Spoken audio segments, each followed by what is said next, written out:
जो सब लोग चाह रहे हैं इकट्ठा करके बॉर्डर की तरफ धकेल दिया गया। और अगर इतनी डीप पेनिट्रेशन इंडिया के अंदर हो सकती है पाकिस्तान की, तो वहां के फौजियों इंडिया के 4 राफेल जेट्स पूरी रात या रात को उड़ते रहे हैं, पेट्रोलिंग करते रहे हैं। तो क्या ये पैनिक उस वजह से क्रिएट हुआ था? क्या ये बहुत बड़ा मैसेज है और लाउड एंड क्लियर है, इसके अंदर कोई ऐसी चीज नहीं है। मेरा ये पैगाम है पाकिस्तान के फौजी सिपाहियों को कि हथियार डाल दो, फेंक दो, भाग जाओ, अपने गांव में जाओ, वहां खेती बाड़ी करो। इंडिया ने पानी बंद कर दिया है। या तो इनका जवाब पत्थर से देंगे, मान लो एक गोली चलाओगे 2 गोलियां चलाएंगे, एक मिसाइल चलाओगे 2 मिसाइल चलाएंगे, एक हमला करोगे 2 हमले करेंगे। ये बहुत आम चल रहा है कि तो जालिम मोदी आ गया है और मोदी सरकार ने डरा डरा के तरा निकाल दिया। ये घबराना, आप सबने घबराना जरूर है। वो खान साहब कहा करते थे ना, घबराना नहीं है। और उसके अंदर उन्होंने अपनी फोर्सेस को फ्री हैंड दिया है कि आप जो भी चाहते हैं आप कर सकते हैं, क्योंकि यह है कि पाकिस्तानी फौज बहुत कमजोर हो चुकी है, मोरल डाउन हो चुका है। अच्छा, मुझे ये बताएं, आसिम मुनीर साहब कहाँ हैं? 5 दिन से उनका कोई अता पता नहीं है। सर, आसिम मुनीर जो हैं वो लापता हैं, किसी को नहीं पता है होता पता। बैलेंस इफेक्ट जरूर होगा कि जो भारत का अकेला नैरेटिव था, बावजूद इस किस्म का इंसिडेंट हो ही नहीं सकता अगर सोचा जाए तो। 7 लाख नहीं, अब 10 लाख है। बिल्कुल, तो इस किस्म का किस तरह से पॉसिबल है? जय हिंद दोस्तों, ऐसे भारत मीडिया में आप सभी का स्वागत है। दोस्तों, भारत और पाकिस्तान के बीच तनावपूर्ण माहौल बना हुआ है। दरअसल दोस्तों, पीएम नरेंद्र मोदी ने भारतीय सेना को अटैक के लिए फ्री हैंड दे दिया है, जिसको लेकर पाकिस्तान के मंत्रियों की रातों की नींद उड़ा हुआ है। पाकिस्तान के मंत्रियों को ये भी डर सता रहा है कि भारत जल्द से जल्द हमला कर सकता है, जिसको लेकर पाकिस्तान मीडिया में ये खबर चल रहा है कि पीएम नरेंद्र मोदी ने जिस तरीके से एक्टिव मोड पर नजर आ रहा है और सेना को फ्री हैंड देने की बात कहा है, उसके वजह से पाकिस्तान में अब डर का माहौल नजर आ रहा है। और पाकिस्तान के एक मंत्री ने रात को 2 बजे चेतावनी जारी किया है और अगले 24 घंटे से 36 घंटे में भारत पाकिस्तान पे हमला कर सकता है। दरअसल दोस्तों, पाकिस्तान के मंत्री से लेकर पाकिस्तान के सैनिक भी इस समय पैनिक मोड पर आ गए हैं और पाकिस्तान के मंत्री आधी रात को मीडिया को बुलाते हैं और प्रेस कॉन्फ्रेंस करके दावा करते हैं कि भारतीय सेना 24 से 36 घंटे में पाकिस्तान पर हमला कर सकता है, जिसको लेकर पाकिस्तान मीडिया में ये बातें चल रहा है कि भारत जल्द से जल्द पाकिस्तान पे हमला कर सकता है। और पाकिस्तान में ये भी दावा किया जा रहा है कि वायुसेना ने भारत के 4 राफेल जेट को पाकिस्तान की सीमा पर देखा गया है और पाकिस्तान की सीमा पर लगातार भारतीय वायुसेना पेट्रोलिंग कर रहे हैं। तो दोस्तों, इससे ये पता चलता है कि भारतीय वायुसेना के 4 राफेल जेट का गर्जन सुनकर पाकिस्तान के मंत्रियों की नींद उड़ा हुआ है। आप लोग को हाईलाइट में देखने को मिला होगा किस प्रकार पाकिस्तान के मीडिया के एक्सपर्ट भी ये बोल रहे हैं कि भारतीय सेना से कभी पंगा नहीं लेना चाहिए और पाकिस्तान सेना को हथियार अभी से डाल देना चाहिए। और ये भी सलाह दे रहे हैं कि पाकिस्तान के मंत्रियों को और पाकिस्तान के सैनिक को भारत के सामने झुक जाना चाहिए और माफी मांगना चाहिए। तो आप लोग ये रिएक्शन वीडियो अंत तक जरूर देखिएगा और कमेंट में अपना राय लिख के जरूर शेयर करना। इंडिया के 4 राफेल जेट्स पूरी रात या रात को उड़ते रहे हैं, पेट्रोलिंग करते रहे हैं। तो क्या ये पैनिक उस वजह से क्रिएट हुआ था? क्या ये प्रेस कॉन्फ्रेंस उस वजह से की गई थी जब ये देखा गया कि ये तो भारत की तरफ से राफेल उड़ना शुरू हो गए हैं? तो भाइयों, वो एक फ्रेज हम बोला करते थे, जालिमो मोदी आ गया है। तो जालिमो मोदी आ गया है और मोदी सरकार ने डरा डरा के तरा निकाल दिया। ये घबराना, आप सबने घबराना जरूर है। वो खान साहब कहा करते थे ना, घबराना नहीं है। तो घबराने का वक्त हुआ चाहता है। वो कहते हैं ना, रोजा खुलने का वक्त हुआ चाहता है। भाइयों, घबराने का वक्त हुआ चाहता है। तो घबरा घबरा के जो है वो सब उठ के बैठ गए। उन्होंने कहा भाई क्या हो गया? तो पता ही चला जी, वो 4 राफेल जो हैं कल उड़ते रहे हैं सारी रात या पता नहीं कितनी देर, कितने घंटे।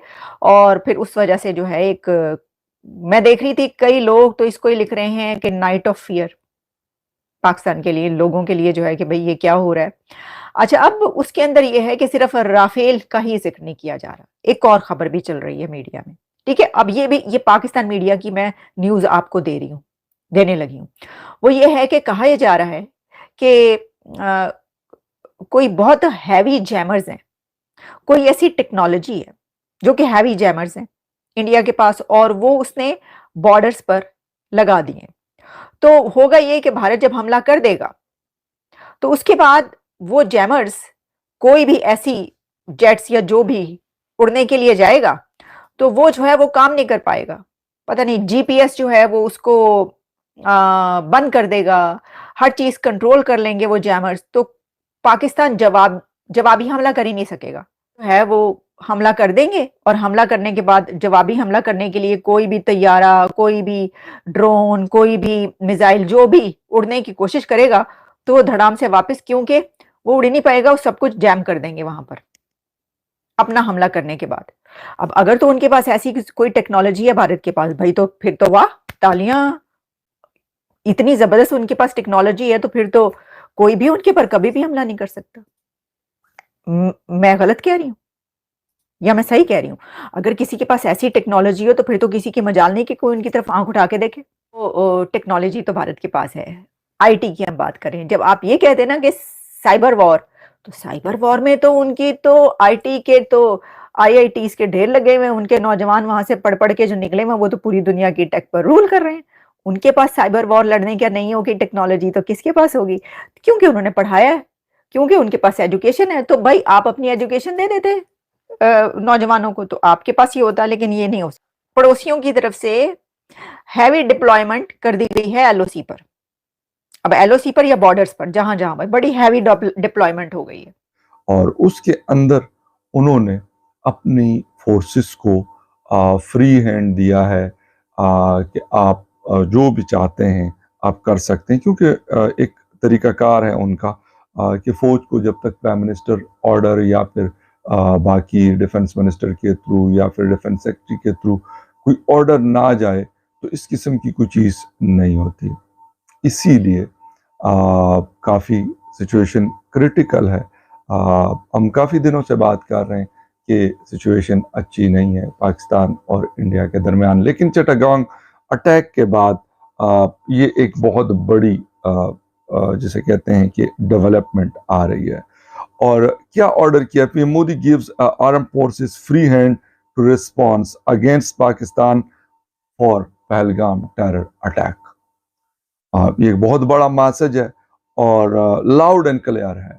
इसके अंदर कोई ऐसी चीज नहीं है कि इसके अंदर कोई एम्बिग्विटी नजर आए। मेरा ये पैगाम है पाकिस्तान के फौजी सिपाहियों को कि हथियार डाल दो, फेंक दो, भाग जाओ, अपने गांव में जाओ, वहां खेती बाड़ी करो। इंडिया ने पानी बंद कर दिया है, आप जाके खेती बाड़ी करके जितना अनाज उगा सकते हो, आलू, टमाटर, प्याज, अदरक, लहसुन, ये उगा के स्टोर कर लो क्योंकि ये 6 महीने साल से पहले मसला नहीं हल होगा। और आपको फौज ने कुछ नहीं देना, रोटी पानी इन्होंने आपके पीछे घर नहीं पहुंचानी। तो आप अपनी माओ बहनों बच्चों के पास जाओ। ये फौज की जो तनख्वाह है ये भी कुछ अरसे तक आपकी चलेगी, उसके बाद इनके पास पैसे नहीं होंगे तनख्वाहें देने के लिए। ये बहुत बड़ा क्राइसिस होगा। ऑलरेडी आप देख लें कि आप जो खाना खा रहे हैं वो आज से 5 साल पहले जो क्वालिटी थी खाने की, वो आज आपके खाने की क्वालिटी नहीं है। बीच में कई कई दिन ये 3 टाइम के बजाय सिर्फ 2 टाइम खाना दे रहे हैं, दाल रोटी दे रहे हैं। यह है कि पाकिस्तानी फौज बहुत कमजोर हो चुकी है, मोरल डाउन हो चुका है। अच्छा मुझे ये बताएं, आसिम मुनीर साहब कहाँ हैं? 5 दिन से उनका कोई अता पता नहीं है। सर आसिम मुनीर जो हैं वो लापता हैं, किसी को नहीं पता है होता पता। खबर ये है कि वो कंट्री के बाहर हैं, लेकिन पाकिस्तानी नहीं मान रहे, पाकिस्तानी बोल रहे कंट्री के अंदर ही है।